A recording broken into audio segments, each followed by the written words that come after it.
Miro deu um bom quadro aqui da situação internacional e eu quero pegar um detalhe que é um paradoxo que a gente tem quando examina a ação imperial dos Estados Unidos, que é quando a gente coloca duas variáveis aparentemente divergentes, dissonantes, que é a gente diz, o imperialismo está decadente. A gente olha para dentro dos Estados Unidos, a questão de Minneapolis é algo.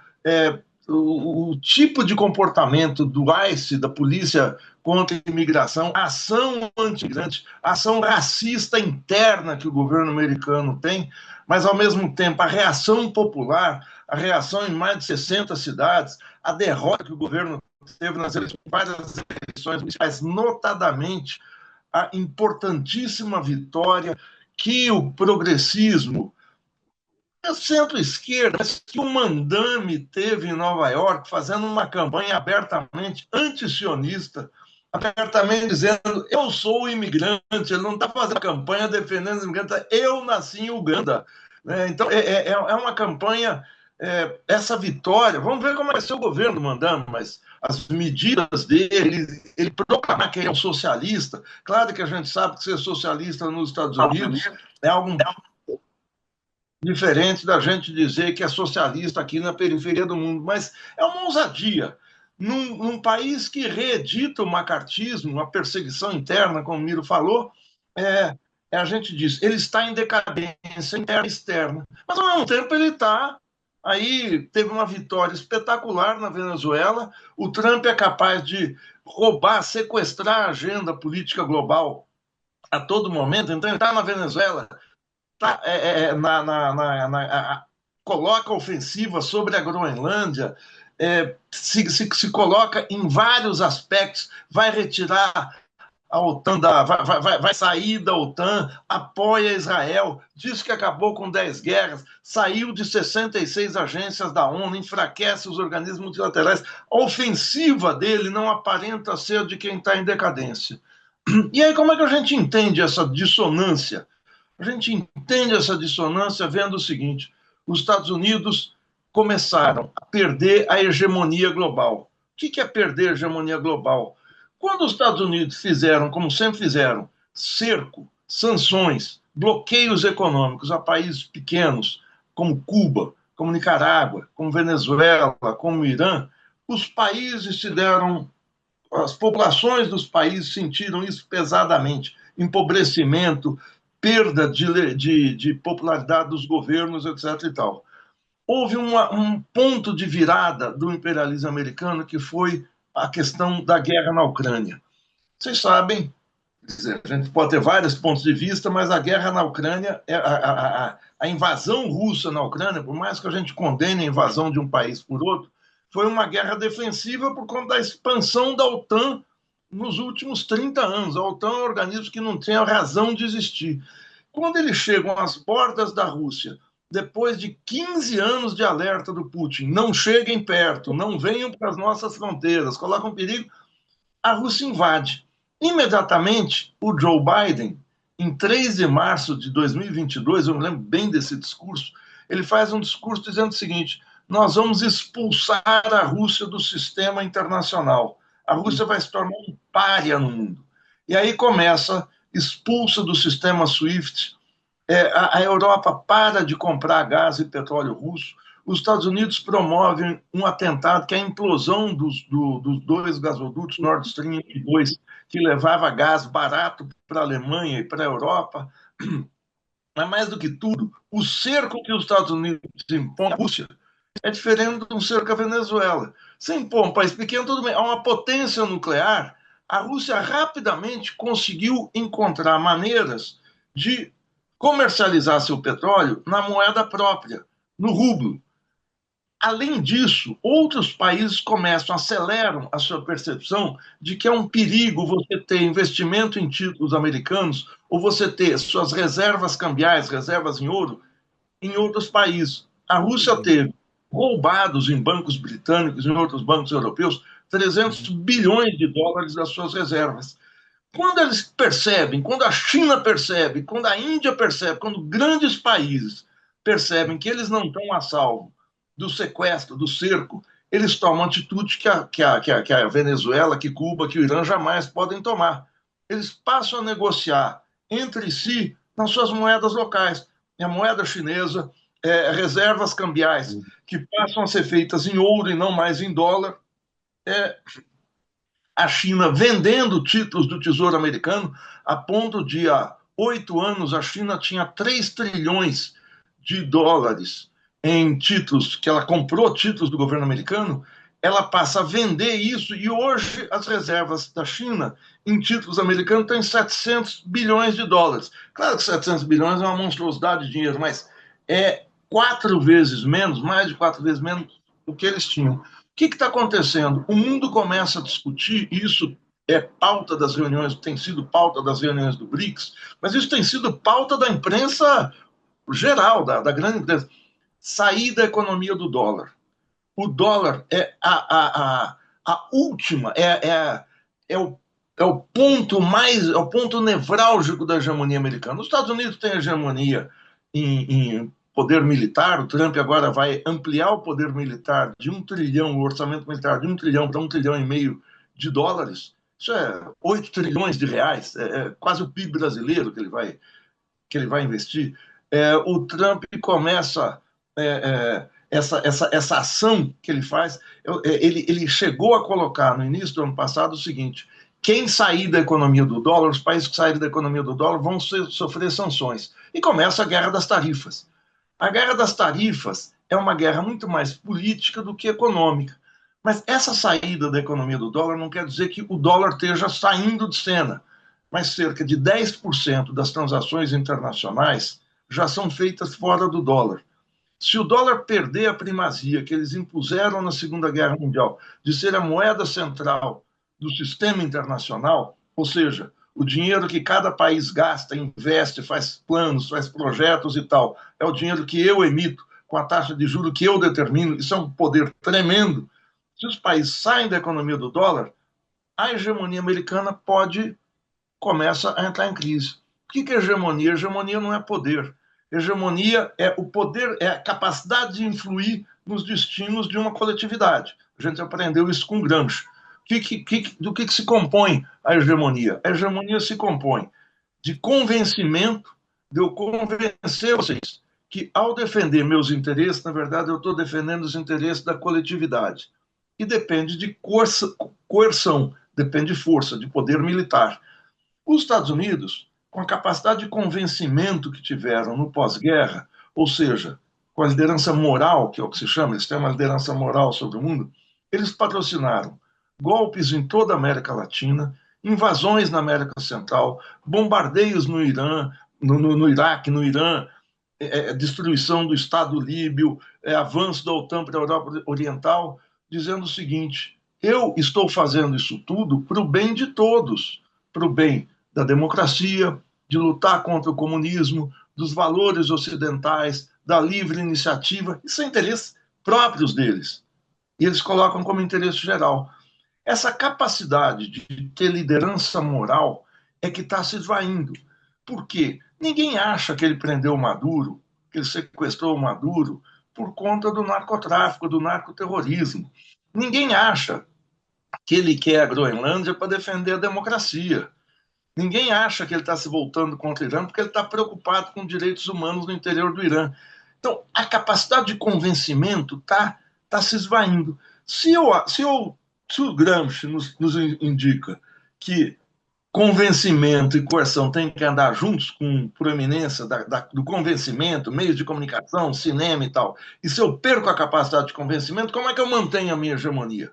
Com a força bruta pura e simples, com o porrete, o grande porrete, com doutrina Monroe, como o Miro falou. Então, eu só consigo ter proeminência no mundo, hegemonia, baixando o cacete em todo lugar, saindo na ofensiva em todas as situações. Por isso é que ele tem que estar todo dia produzindo uma manchete, por isso que ele todo dia produz um escândalo. E o direito internacional? Ele deu uma entrevista semana passada no New York Times, que os entrevistadores perguntaram: o que o senhor está fazendo? O senhor não acha que o senhor está rompendo o direito internacional? E ele cinicamente responde o seguinte: depende da ideia que você tem de direito internacional. É a mesma coisa que você aqui no Brasil, você desrespeita a lei, e você fala o seguinte, mas você desrespeitou a lei. Bom, depende da lei que você, da interpretação que você tem da lei. Essa elasticidade, esse cinismo, é mais do que a gente examinar se eles estão perdendo. Perdendo força, eles não estão, eles estão perdendo capacidade de aglutinar o mundo em torno de si. Eu torço para que eles invadam a Groenlândia. Eu digo isso não por causa do povo da Groenlândia, mas porque eles implodem a OTAN. Eles se colocam contra a maior articulação militar do pós-Segunda Guerra Mundial. Esse envio de tropas que o Miro falou para a Groenlândia, eu li hoje de manhã o El País, eu fiquei pasmo, Miro, eu não sei se você viu isso.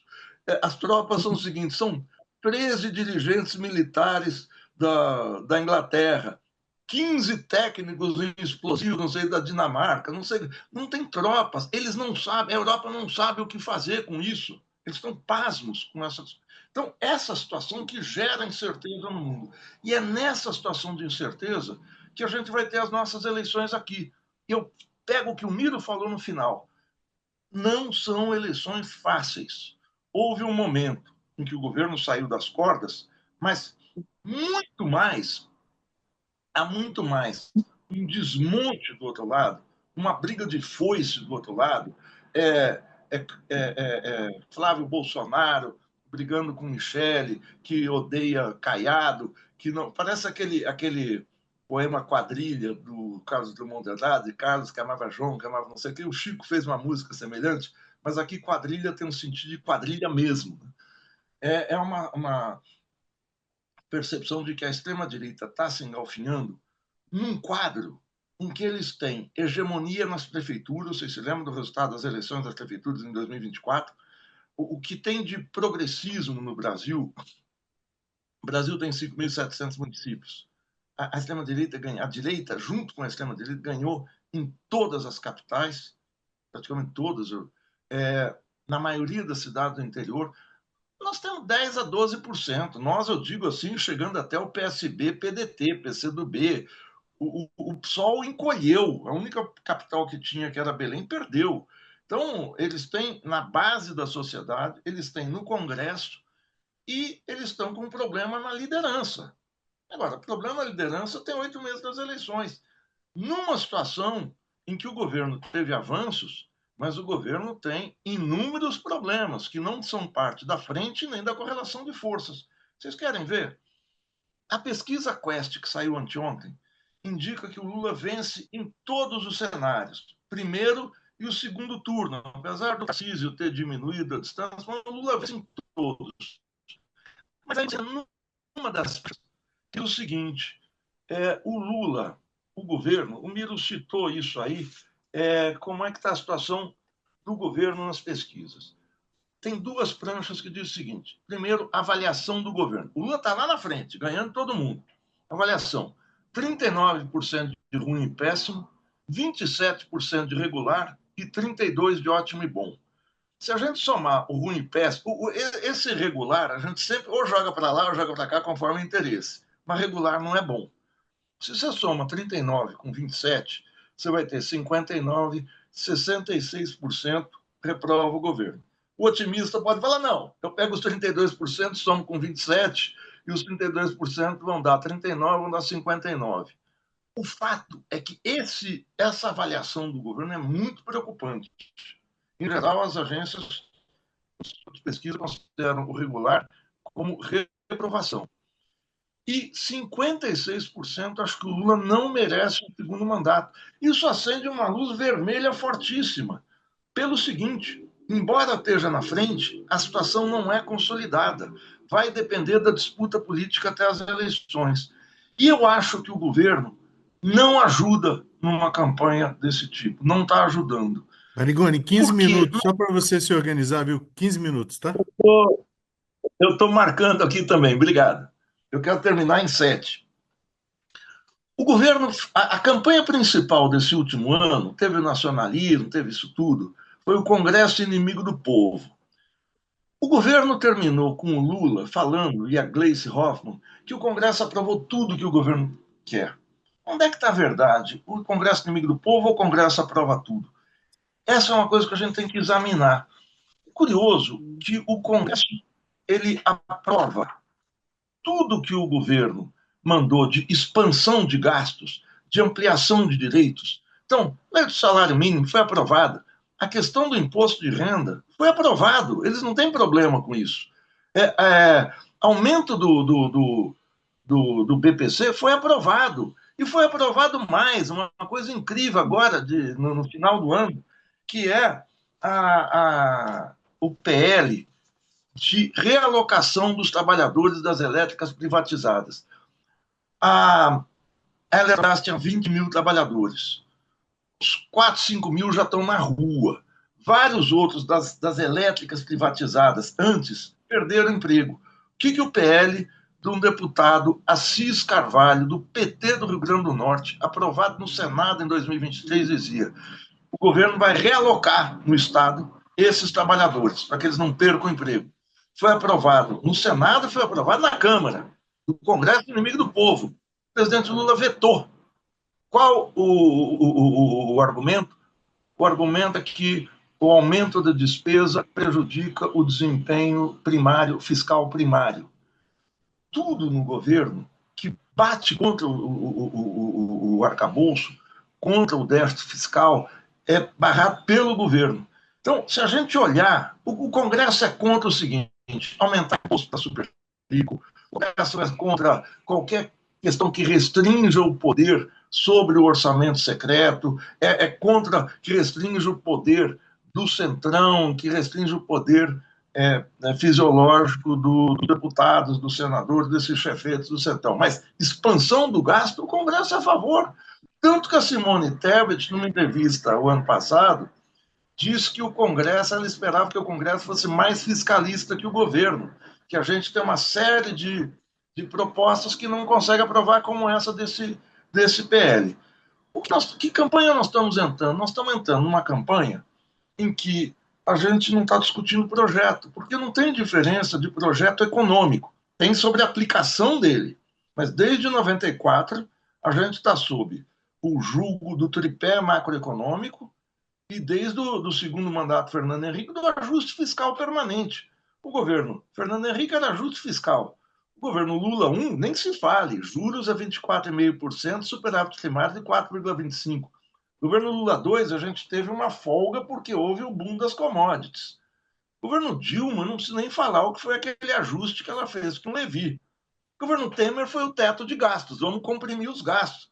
O governo Bolsonaro comprime. Bom, aí o governo Bolsonaro é o fascismo combinado com o neoliberalismo, não compra vacina, não compra nada. Aí vem o governo Lula, a nossa expectativa é que houvesse uma expansão do gasto, porque o país não tem um problema fiscal. Vocês devem ter visto entrevistas do Antero Rezende, ele tem dito: país que se endivida na própria moeda não tem problema de quebrar. O país emite mais dinheiro, claro, tem limites para emissão e tal.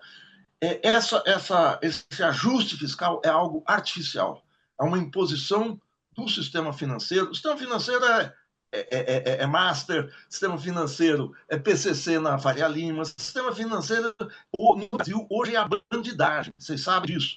Seja a bandidagem pelas taxas pornográficas e juros, isso quem falava era a Maria da Conceição Tavares, com muito mais ênfase do que eu, mas é esse setor que pressiona o governo, é a máfia financeira. E isso o governo cedeu ao fazer o ajuste fiscal, o arcabouço. Hoje, o projeto nacional que nós temos é o projeto de cortes, é o projeto do não pode, é o projeto de vamos restringir, vamos fazer PPP porque não tem investimento. Não podemos crescer, não podemos ter um reajuste pleno do salário mínimo como tinha nos outros mandatos. Isso provoca problemas. Por que eu estou falando isso? Porque eu sou antilulista? Não. Porque eu fico preocupado com o governo entrar na campanha eleitoral com freio de mão puxado. Eu esperava que o Lula fizesse como em toda a campanha.